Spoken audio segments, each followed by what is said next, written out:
and welcome to the second of our series of web seminars we're doing while we're under lockdown, waiting for our public courses to restart again. I'm Matt Gould. I am a designer and a director at Lushai User Experience Design, and also a course facilitator and course designer at our training initiative UX Gym. Today we're going to be discussing 4 decision-making behaviors that are really useful to know as designers.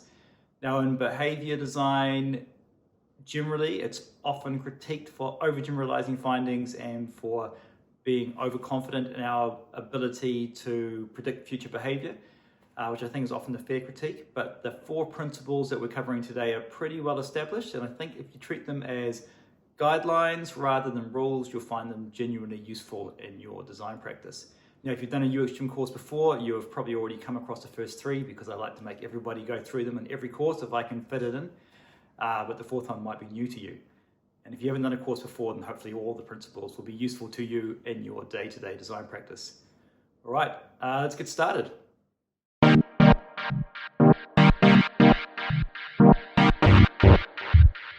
first principle we're going to talk about is mental models. Mental models are these ideas we carry around in our head of how the world works. And if we come across something for the first time, something we haven't used before, something we haven't seen before, how we figure out what it is we compare it to things that we have used before or we have seen before. So as an example, if I come across a door I've never been through before in the city, remember when we used to walk around in cities, then I don't go, oh my God, what is this weird thing? I'll never figure out how it works. What is it even for? I know what a door is. I have a pretty strong idea in my head of what a door is, and it doesn't take me too long to referring to that model of a door to figure out, is it a push door, is it a pull door, is it a slide door? Now, if you think about that in the context of user experience design, think about your sign-in design convention. So if I go to a website that I haven't been to for a while and I'm looking for the sign-in, I know that generally speaking, the sign-in is most commonly in the top right-hand corner. And that's where I would look first. So if that design meets that model I have in my head, that design convention of the sign-in being in the top right-hand corner, I'm very likely to find it. Doesn't mean I won't find it if it's somewhere else. It just means I might have to work a little bit harder.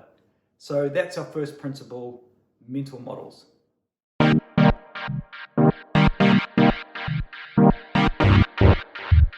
So that's what's known as a global level mental model. A second principle is a different kind of mental model, what's known as a system level mental model.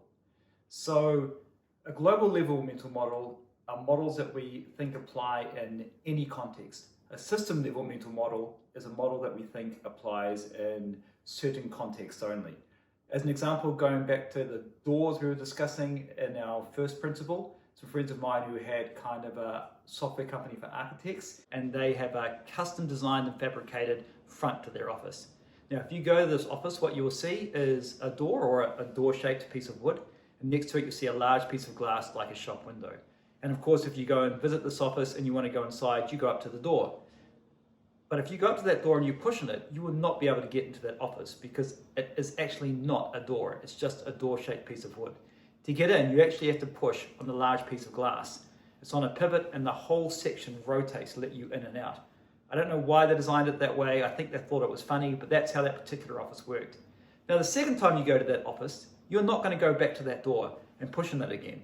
You know by now that for that particular office, it's actually the glass section you need to push on to get in and out.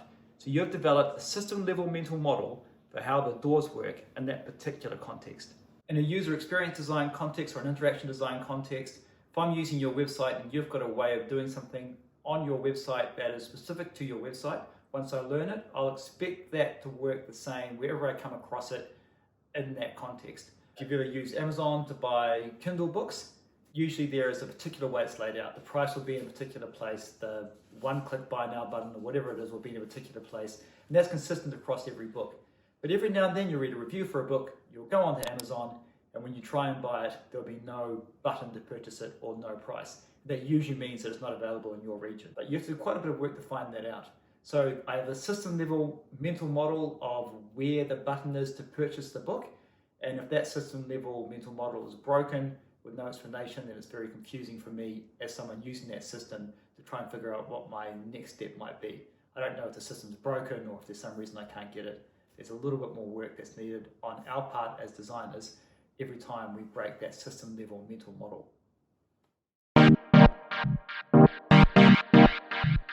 Our next and second to last principle, and probably the principle I've found the most useful in developing my own design practice, is called Satisficing. So Satisficing is an idea that was developed by Herbert A. Simon, which says that as opposed to making optimal decisions, and an optimal decision is where we have all the information we need to make the best possible decision, people are, in many cases, are more likely to make decisions when they have a satisfactory level of information as opposed to an optimal level of information. So in a simple system where there aren't that many factors, it's very easy to present people with all the information they need and allow them to make an optimal decision.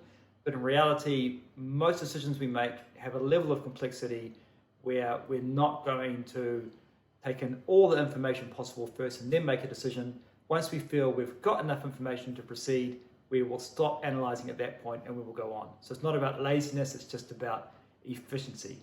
So Satisficing as a behavior strategy. Maybe the best way to demonstrate this is to go back to our sign-in example we were using before. If you think about sign-in, we were talking about this idea of a mental model. So I have a mental model in my head of where a sign-in is likely to be. I go to a web page, I think it's usually in the right-hand corner, and I look in that right-hand corner. Now, if what I see matches my mental model, then in reality, I'm not going to pay, from that point on, any attention to other things in that screen. So it could be, for example, maybe there's a different sign-in from my context. Maybe there's a sign-in up here, but another one that says if you are a New Zealand citizen, you need to sign in over here. I'm not going to see that second sign-in. A common mistake that junior designers make is they design a screen or a view, which is actually a really clever and really good design, as long as the person using it has looked at everything on that screen before they make a decision. And where it falls down wasn't so much in the logic or execution of that design, but it falls down in that people don't look at everything in the screen before they start trying to use the thing we're designing. As soon as they feel they've got enough information to go forward, most people will go forward. So it's a pretty simple concept, but as I said, really useful. If you're doing usability testing, you'll see it all the time. It's a really great way to think about people's behavior and try and predict how much information you can give them and where you need to put that information to make sure that they make a good decision.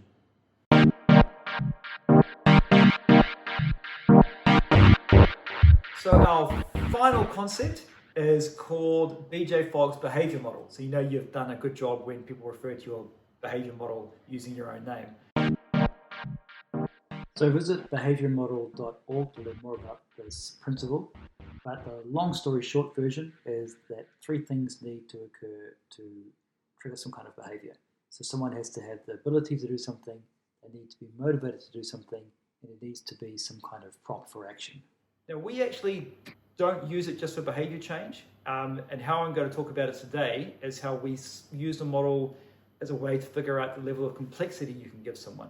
So we think about their motivation, how much do they want to use the thing that we've designed, we think about their capabilities, what are their capabilities in terms of using systems and technology if you're a user experience designer like I am, and what are their capabilities in the particular subject area that the thing you're designing is in. So let's take an example and look at something like Photoshop. So Photoshop is a professional tool. Its users have a high level of motivation. Let's look at their ability. People will learn to use Photoshop. They will do courses, they'll learn it at design school, but generally speaking, people will come in with a high level of subject area expertise in design, and they will develop expertise in the system itself. This means that we can design for efficiency. So if you look at a Photoshop screen, we've got a lot of options on screen at the same time. We're not too worried about cognitive overload. We have icons with no labels. We have panes that can be moved around the screen for more efficient use. All of these things are designed at expert users. If we think about that Fogg behavior model, just that motivation and ability axis, this is a good design for someone who scores high on motivation and high on ability. Now let's look at something else with someone who scores differently on that axis. So if we look at an e-commerce site, for example, we don't want to assume a high level of motivation for most e-commerce. We assume that the sale is ours to lose. We also don't want to assume a high level of ability. So in the case of an e-commerce website, We don't want to have the same cognitive overload we had in Photoshop. We don't want to have the same overwhelming number of options. What we actually want to have is fewer options, fewer things they have to consider. We want to use more design conventions that are already known. We want to design for, I guess, a lower common denominator. So the spoiled behavior model we've found really useful in figuring out how much can we design something that is complicated but really efficient, and how much do we need to design something that maybe isn't as powerful or isn't as efficient, but is easier to learn, less intimidating, and generally a better experience for someone with a lower motivation and lower ability. So I think that's about it. We covered global level mental models, we covered system level mental models, we covered Satisficing as a decision-making strategy, and we covered Fogg's behavior model. So those 4 principles we find really useful when we're making design decisions, and hopefully you will as well. After this call, again, we're going to have a Zoom if you're watching live. So look in the description or refresh the webpage and there'll be a link to join us on that Zoom for a quick 10 or 15 minute question and answer session. And in a couple of weeks, we'll do our last in this series, which is around great things you can do to ruin a usability test. So hopefully someone will join us in the Zoom, and hopefully we'll see some of you for our final seminar in a couple of weeks.